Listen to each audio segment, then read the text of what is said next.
Bismillahirrahmanirrahim. My dear students, how are you? Hope all of you are well by the grace of Almighty Allah.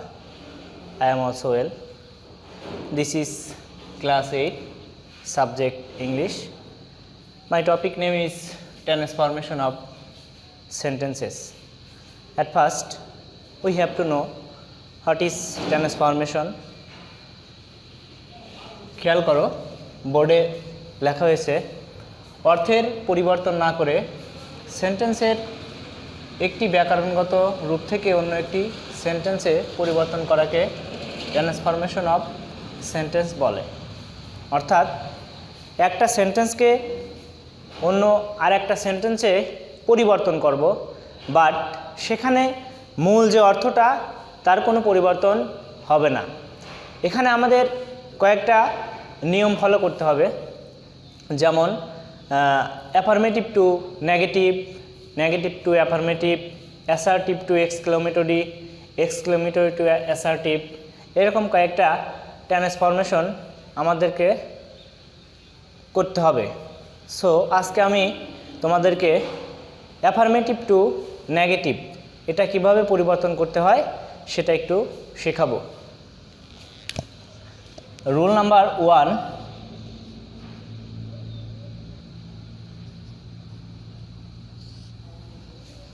আমরা সবাই be verb, auxiliary verb এগুলো চিনি। Be verb বলতে অ্যাম, is, আর, ওয়াজ, আর, এটা সবাই তোমরা জানো।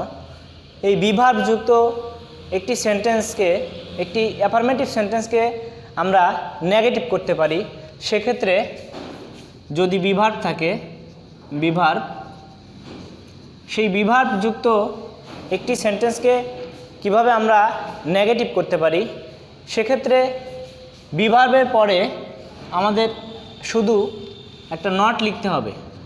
বিভার্বের পরে একটা নট লিখতে হবে এবং মূল যে শব্দটা থাকবে তার বিপরীত শব্দ লিখতে হবে। যেমন যদি আমরা এখানে কিছু ওয়ার্ড লিখি, like, dislike, active, inactive, remember,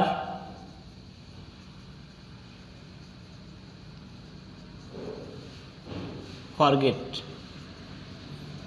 লাভ,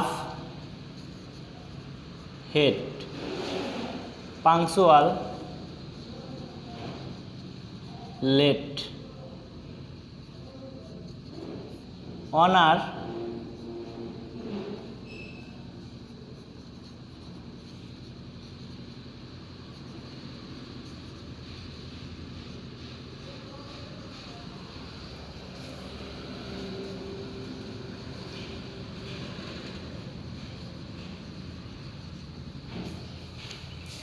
খেয়াল করো এখানে লেখা হয়েছে প্রথম শব্দটা লাইক, ডিসলাইক। লাইক মানে পছন্দ করা, ডিসলাইক মানে অপছন্দ করা। অ্যাক্টিভ, কর্মঠ, ইনঅ্যাক্টিভ যে অলস, রিমেম্বার স্মরণ করা, ফরগেট ভুলে দেওয়া, লাভ ভালোবাসা, হেট ঘৃণা করা, পাংচুয়াল সময়নিষ্ঠ অর্থাৎ যে সময়ের কাজ সময় করে, লেট যে কোনো কাজ দেরিতে করে, অনার মানে সম্মান করা, ডিসঅনার অসম্মান, অবে মান্য করা, ডিসঅবে অমান্য করা। এখন ফর এক্সাম্পল বিভার্বযুক্ত যদি বলি he is a good boy, খেয়াল করো এই বাক্যটাতে ইজটা হচ্ছে একটা বিভার্ব। এখানে গুড হচ্ছে আমাদের অ্যাডজেক্টিভ বা মূল শব্দ। এই বাক্যে যদি আমরা অ্যাফার্মেটিভ থেকে নেগেটিভ করতে চাই, সেক্ষেত্রে হি ইজ বিভার্ব আছে, বিভার্ব লিখছি, এরপর আমরা বলছি বিভার্ব থাকলে সেটা নট লিখতে হয়, এখানে নট লিখব। এরপরে কি আছে, এ গুডের বিপরীত শব্দ, এখানে গুড লেখা যায় যে গুড, এর বিপরীত শব্দ ব্যাড। সো গুডের বিপরীত শব্দটা কি, ব্যাড, এখানে বয়। বাক্যটা খেয়াল করে এবার, he is a good boy, Bangla হচ্ছে সে হয় একজন ভালো ছেলে। নিচের বাক্যটা খেয়াল করো, he is not a bad boy, সে খারাপ ছেলে না। অর্থাৎ বাক্যের আমরা পরিবর্তন করছি, কিন্তু মূল যে অর্থটা ছিল দুইটা বাক্যের, যে সে ভালো ছেলে, এটা অর্থ হচ্ছে সে খারাপ ছেলে নয়। অর্থাৎ মূল থিম, আমাদের বাক্যের যে মূল অর্থ সেটা কিন্তু ঠিক আছে, যে সে ভালো ছেলে, সে খারাপ ছেলে নয়। সো আমরা অ্যাফার্মেটিভ থেকে এটা কি করলাম, নেগেটিভ, কিন্তু অর্থের কোনো পরিবর্তন হলো না। এখন যদি বিভার্ব ছাড়া অন্য কোনো অক্সিলারি, রুল নাম্বার 2, বিভার্ববিহীন যদি কোনো সেন্টেন্স থাকে, অর্থাৎ সেন্টেন্সের মধ্যে বিভার্ব নেই, মূল ভার্ব আছে, যেমন হি লাভস হিজ চাইল্ড। এখানে মনে রাখবা, যখন বিভার্ব থাকবে না, মূল ভার্ব থাকবে, তখন ডু অথবা ডাজ অথবা ডিড এটার সাহায্য নিয়ে আমাদের নেগেটিভ করতে হবে। এটার যে কোনো একটা নিতে হবে, এরপর নট লিখতে হবে, আর মূল শব্দের বিপরীত শব্দ লিখতে হবে। এখন এখানে খেয়াল করো, হি লাভস হিজ চাইল্ড। এখন আমরা কখন বুঝবো যে ডু হবে, ডাজ হবে না ডিড হবে? যদি প্রেজেন্টে থাকে তখন ডু অথবা ডাজ, আর আমরা জানি সাবজেক্ট যদি থার্ড পারসন সিঙ্গুলার নাম্বার হয় সেক্ষেত্রে ডাজ হয়, বাকিগুলোর সাথে প্রেজেন্টে ডু হয়, পাস্ট হলে সবার ক্ষেত্রেই ডিড হয়। এই বাক্যটা he loves his child. So he, আমার অক্সিলারি ভার্বের সাহায্য নিতে হবে। He third person singular number, does লিখলাম, সূত্রের not, he does not. Loves আছে, সো এখানে আমরা লাভের বিপরীত শব্দ জানি, hate. He does not hate his child. সে তার শিশুকে কি করে না, ঘৃণা করে না, তার মানে ভালোবাসে। এ বাক্য ছিল হি লাভস হিজ চাইল্ড, সে তার শিশুকে ভালোবাসে। দ্বিতীয় বাক্য, সে তার শিশুকে ভালোবাসে না। ফর এক্সাম্পল আর একটা লেখা যেতে পারে, আই লাইক হিম। বাক্যের অর্থ হচ্ছে আমি তাকে পছন্দ করি। এটা যদি প্রেজেন্টে লিখি তাহলে লেখা যায় আই ডু নট ডিসলাইক হিম। আমি তাকে অপছন্দ করি না, অর্থাৎ আমি তাকে পছন্দ করি। এটা যদি লাইকের পরিবর্তে থাকতো আই লাইকড হিম, তাহলে এটা কিন্তু পাস্ট ইনডিফিনিট হতো। আর আমরা জানি পাস্ট ইনডিফিনিটের সময় ডিডের হেল্প নিতে হয়। আই ডিড নট লাইকের পরিবর্তে ডিসলাইক হিম। আশা করি বিষয়টা বুঝতে পেরেছো।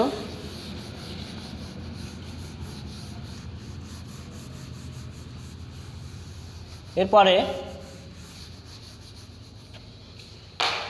রুল নাম্বার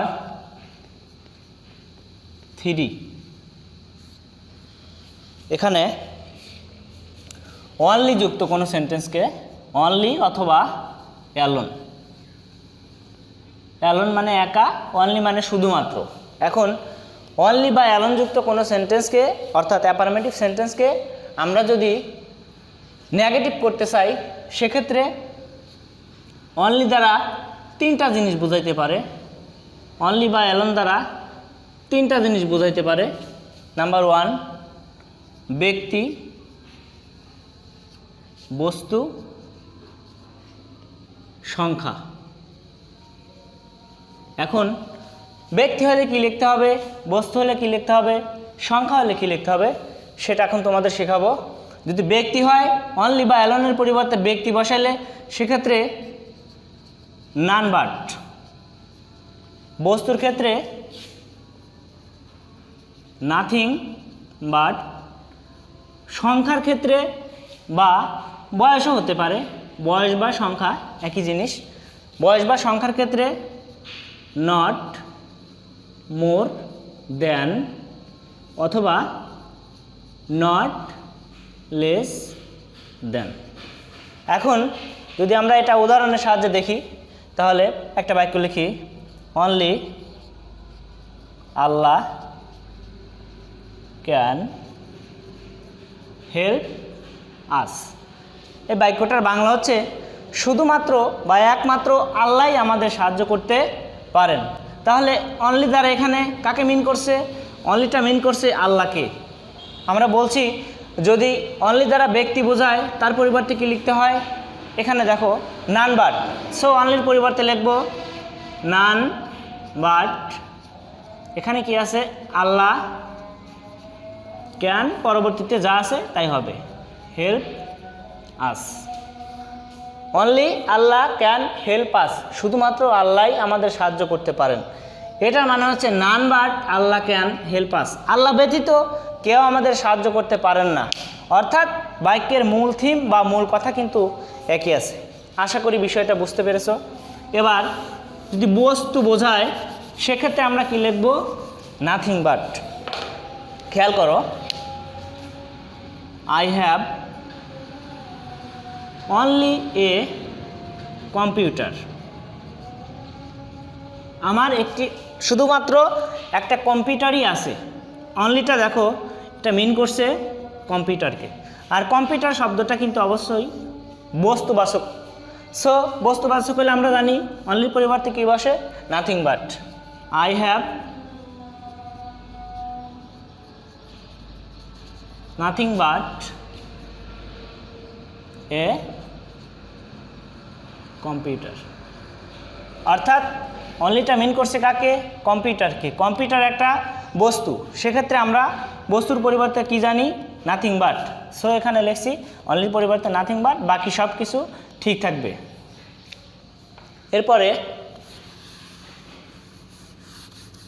বয়স বা সংখ্যা যদি বলা হয় I am only 26 years old, এটা একটা সংখ্যা মিন করছে। অনলিটা মিন করছে একটা সংখ্যা। আমরা জানি সংখ্যার ক্ষেত্রে হয় নট মোর দ্যান অথবা নট লেস দ্যান। সো এখানে লেখা যেতে পারে আই অ্যাম, অনলির পরিবর্তে লিখব not more than 26 years old, অথবা এটাও লিখতে পারো I am not less than 26 years old. দেখো বিষয়টা, এখানে অনলি একটা বয়স বা সংখ্যা যেটাই বলো সেটা বোঝাইছে, এই বাক্যে আসলে বয়স বোঝাইছে। সো এখানে I am only 26 years old, আমার বয়স মাত্র 26 বছর বা আমি মাত্র 26 বছর বয়সের। এখানে I am not more than 26 years old, এখানে বলা হয়েছে যে আমি 26 বছর বয়সের বেশি না, অথবা এই বাক্যটা 26 বছর বয়সের কম না, অর্থাৎ অর্থটা একই যে আমার বয়স 26 বছর। এর পরবর্তীতে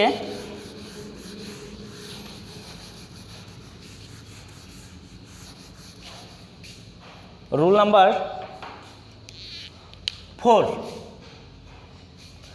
মাস্ট যুক্ত বাক্যকে যখন আমরা নেগেটিভ করব, অর্থাৎ মাস্ট যুক্ত অ্যাফার্মেটিভ বাক্যকে নেগেটিভ করার নিয়ম দুইটা লেখা যায়, ক্যান নট বাট অথবা ক্যান নট হেল্প। তোমাদের একটা জিনিস মাথায় রাখতে হবে, যখন আমি মাস্টের পরিবর্তে ক্যান নট হেল্প লিখব তখন সেই বাক্যের ভার্ব প্লাস আইএনজি, অর্থাৎ তুমি যদি ক্যান নট হেল্প দাও সেক্ষেত্রে তোমাকে এই রুলসটা ফলো করতে হবে যে ভার্বের সাথে আইএনজি লিখতে হবে। আর যদি ক্যান নট বাট দাও তাহলে কোনো সমস্যা নাই, মূল ভার্ব থেকে শেষ পর্যন্ত। For example, I must read attentively. খেয়াল করো, মাস্টের পরিবর্তে আমি কি লিখব? Can not but, can not but, এরপরে কি আছে? Read attentively. আর যদি আমি ক্যান নট হেল্প দিয়ে লিখি, এই বাক্যটা ক্যান নট হেল্প দিয়ে লেখা যাবে, তাহলে লিখতে হবে আই ক্যান নট হেল্প। এই বাক্যে ভার্ব কি? রিড। তাহলে আমরা বলছি ক্যান নট হেল্প দিলে কি লিখতে হবে? ভার্ব প্লাস আইএনজি, অর্থাৎ রিড আছে, রিডটা লিখলাম, আমাদের ভার্ব, তার সাথে আইএনজি রিডিং অ্যাটেন্টিভলি।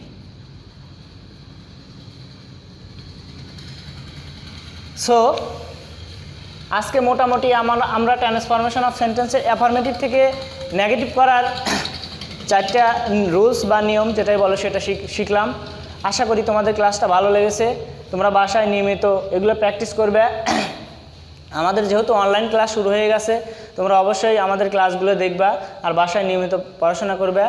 প্রয়োজন ছাড়া বাইরে যাবে না। সবাই ভালো থাকো, সুস্থ থাকো, এই কামনায়। আল্লাহ হাফেজ।